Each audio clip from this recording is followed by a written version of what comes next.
नमस्ते, जय हिंद। मैं हूं ऋषि सिंह और आप देख रहे हैं हमारा खास शो विस्तार से। 10 सितंबर को अमेरिका के यूटा यूनिवर्सिटी में वो हुआ जिसकी किसी ने कल्पना नहीं की थी। देश के जाने माने कंजर्वेटिव एक्टिविस्ट और ट्रंप के करीबी माने जाने वाले चार्ली कर्क की सार्वजनिक मंच में भाषण देते वक्त गोली मारकर हत्या कर दी गई। वो उस वक्त छात्रों को संबोधित कर रहे थे जब अचानक एक गोली उनके गले पर आकर लगी।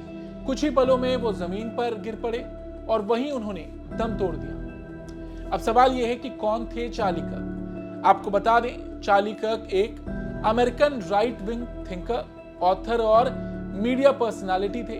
उन्होंने 2012 में टर्निंग पॉइंट यूएसए नाम का एक स्टूडेंट ऑर्गेनाइजेशन शुरू किया था, जिसका मकसद अमेरिका के कॉलेज में कंजर्वेटिव आइडियोलॉजी का प्रचार करना था। वो अमेरिका की युवा पीढ़ी के बीच काफी लोकप्रिय थे, खासतौर पर ट्रंप समर्थक युवाओं में। चार्ली 2024 के राष्ट्रपति चुनाव में ट्रंप के लिए सक्रिय रूप से प्रचार कर रहे थे और उन्हें युवाओं का समर्थन दिलाने में उनकी बड़ी भूमिका थी।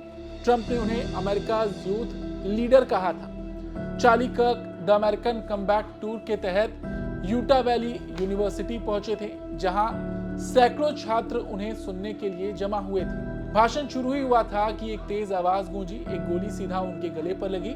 वहां मौजूद छात्रों में भगदड़ मच गई, सब जान बचाकर भागने लगे। एक भारतीय छात्र समीर मैसी जो वहां मौजूद थे और भाषण को अपने फोन पर रिकॉर्ड कर रहे थे, उन्होंने पूरी घटना को लाइव रिकॉर्ड किया। समीर ने इसका वीडियो फेसबुक पर पोस्ट करते हुए कहा कि मैंने टेबल पर उनका खून देखा, उन्हें गोली लगते देखा, लोगों को अपनी जान बचाने के लिए भागते हुए देखा। ये सब कुछ डरावना था। एक सवाल यह है कि चार्ली कर्क की हत्या के पीछे कौन है। देखिए, फिलहाल शूटर की पहचान नहीं हो पाई है। अमेरिकी सुरक्षा एजेंसियां door to door search operation चला रही हैं। एक संदिग्ध को पहले हिरासत में लिया गया था, लेकिन बाद में उसे छोड़ दिया गया। ट्रंप सरकार ने साफ किया है कि दोषी को किसी भी हालत में बख्शा नहीं जाएगा। ट्रंप ने इसे अमेरिका के इतिहास का काला दिन बताया और इसके लिए सीधे तौर पर रेडिकल लेफ्ट को जिम्मेदार ठहराया। उन्होंने कहा चार्ली को इसलिए मारा गया क्योंकि उन्होंने सच्चाई बोलने की हिम्मत की। ट्रंप ने देश को संबोधित करते हुए चार्ली की हत्या को हीनियस क्राइम कहा। उन्होंने कहा कि चार्ली ने लाखों युवाओं को प्रेरित किया था। वो बहस और विचारों की आजादी में विश्वास रखते थे।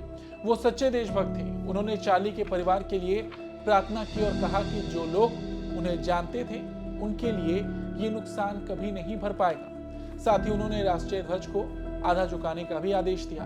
To my great fellow Americans, I am filled with grief and anger at the heinous assassination of Charlie Kirk on a college campus in Utah. Charlie inspired millions, and tonight all who knew him and loved him are united in shock and horror. Charlie was a patriot who devoted his life to the cause of open debate and the country that he loved so much, the United States of America. He fought for liberty, democracy, justice, and the American people. He's a martyr for truth and freedom, and there has never been anyone who was so respected by youth. Charlie was also a man of deep, deep faith, and we take comfort in the knowledge that he is now at peace with God in heaven. Our prayers are with his wife, Erica, the two young, beloved children, and his entire family, who he loved more than anything in the world. We ask God to watch over them in this terrible hour of heartache and pain. This is a dark moment for America. Charlie Kirk traveled the nation, joyfully engaging with everyone interested in good faith debate. His mission was to bring young people into the political process, which he did better than anybody ever, to share his love of country and to spread the simple words of common sense. On campuses nationwide, he championed his ideas with courage, logic, humor, and grace. It's a long past time for all Americans and the media to confront the fact that violence and murder are the tragic consequence of demonizing those with whom you disagree day after day, year after year, in the most hateful and despicable way possible. For years, those on the radical left have compared wonderful Americans like Charlie to Nazis and the world's worst mass murderers and criminals. This kind of rhetoric is directly responsible for the terrorism that we're seeing in our country today, and it must stop right now. My administration will find each and every one of those who contributed to this atrocity and to other political violence, including the organizations that fund it and support it, as well as those who go after our judges, law enforcement officials, and everyone else who brings order to our country.